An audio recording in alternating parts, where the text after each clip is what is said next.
I have Lauren Fix, the car guru, with me, and we're going to talk buying a new car in the market because so many people have questions about this, Lauren. So thank you for coming with us on AM Buffalo. I'm glad I'm local, and I'm happy to be here to help people. Ooh, and folks, she knows what she's talking about. So let's talk about the car market because you mentioned the housing market, and right after that normally comes cars. So talk about that. Typically, so today they said the housing starts were down it's down so much, it hasn't been that low since 1984. So typically, if you're involved in financial, which I kind of have no choice because it sort of all blends together, you see a car bubble that bursts. The car bubble is not going to burst. I'm sorry to say.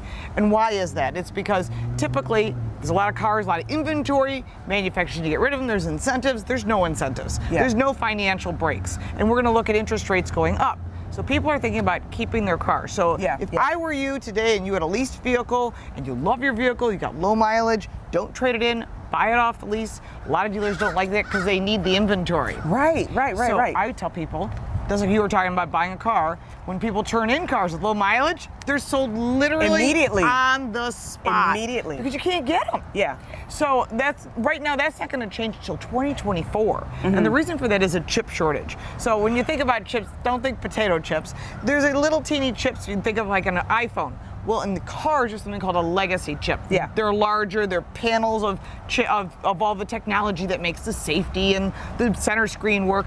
And when they don't have them, they can't sell you a car. So some dealers may have cars on lots, but they were delivered without the ability for all that safety stuff to work. So basically it's the manufacturers finding a place to park their cars, and the dealers are holding on to them. When they get the parts, they can sell them. So don't think that you're going to wait for this to happen next week. So I would tell you, if you want a new car, order a new car. The dealers in Buffalo and Rochester are fabulous, and they are not charging over sticker, which is not the case around the rest of the country. But be prepared to wait. Oh, yeah. I got lucky on mine. I waited 8 months. Oh my God. On my own truck, and I got Insight. We had a 6-month wait on my car. My husband got lucky. He went to the dealership and someone was pulling in with the car and it had extremely low mileage. He said, I'll take that one. So I got super lucky. But be prepared to wait. And you're saying how long? Oh, it's going to be till 2024.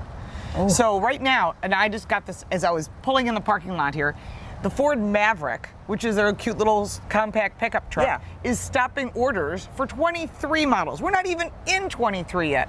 Because of the chip. Because of the chip shortage and supply chain of a lot of other things, tires, wiring harnesses, and so forth.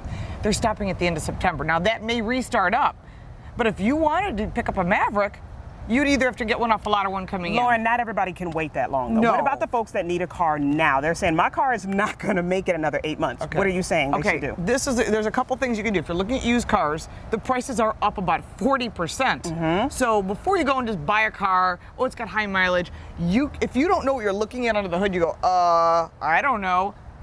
Don't do it. Find a certified mechanic, a repair shop in town. They're going to charge you about $150 to $200 to look at the vehicle. Was it flood damage? Was it in an accident? You need a list of green, yellow, red. Green, this car is in great shape, brakes are excellent, and so forth. Yellow, you need an exhaust system, or it's got a slight engine problem, but you can't hold off too long. And red, holy moly, this thing was in a flood, it was in a fire, it was in an accident. Don't buy it. So whatever you're looking at, never be afraid to walk away. Don't let anyone convince you this is the last car. But this is also a good benefit to not buy from an individual because you have no warranty. You buy from a known dealer. So I would say if you're looking at a GM, go to a GM dealer. You're looking at a Ford, go to a Ford dealer because they're going to go through the vehicle, take care of recalls, technical service bulletins, and there's a warranty that they can back it because it's their brand. And then what if you're a person that does not have a favorite brand? Like I know the type of car that I like. Where do you even start? They say, I need a new car, but I don't even know what I like. Well, first off, figure out what your budget is. And you'll look at the prices. There's a lot of places you can go, Kelley Blue Book, Cars.com, Auto Trader. Get a feel for those prices and know that it's going to be a little bit more than you expect. And before you add that up, make sure to add in your insurance costs. That's part of your budget. You buy a newer car, let's say you had a 2000 whatever, and now you're going to buy a 2005, your insurance rates are going to go up. Because it's the cost of the replacement of that. And it's also more expensive to replace it. And that's really good. That's part of your budget. Tell everybody some things that they can expect that will make your insurance rate go up that come with a new car, because a lot of people don't know what to expect. New drivers are the biggest reason to raise rates. If you've got especially young men, if you've got a younger kid, 16, learning how to drive, insurance rates go up. That's me. Well, because accidents are higher, and for some reason males typically have more accidents than women.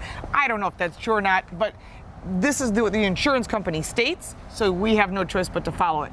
If you've had a lot of accidents, if you had a DWI or any sort of lots of tickets, all that's going to cost to go out. Now the car itself, if you have more safety features, blind spot detection, like we're talking about your car has blind spot, and that kind of stuff will lower your rate. Yeah. More safety lowers the rate. And besides, I can replace cars all day long. We just can't replace you.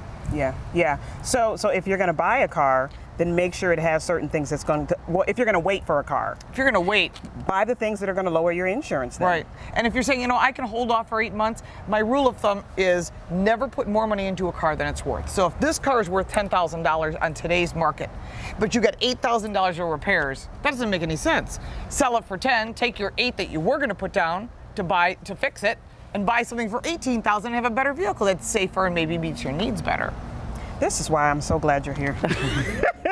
Lauren, where can folks find you? You can go to Car Coach Reports on YouTube. Every Friday I put out a Car Smarts segment that you really need to know what's going on in the world. Yeah. And we do car reviews, first looks of new vehicles on every form of social media at Lauren Fix. Oh my gosh, you need her. You need her. We have to have her back. But up next, it is Pet Talk Tuesday. So you need to stay with us. We have a great show. You are watching AM Buffalo.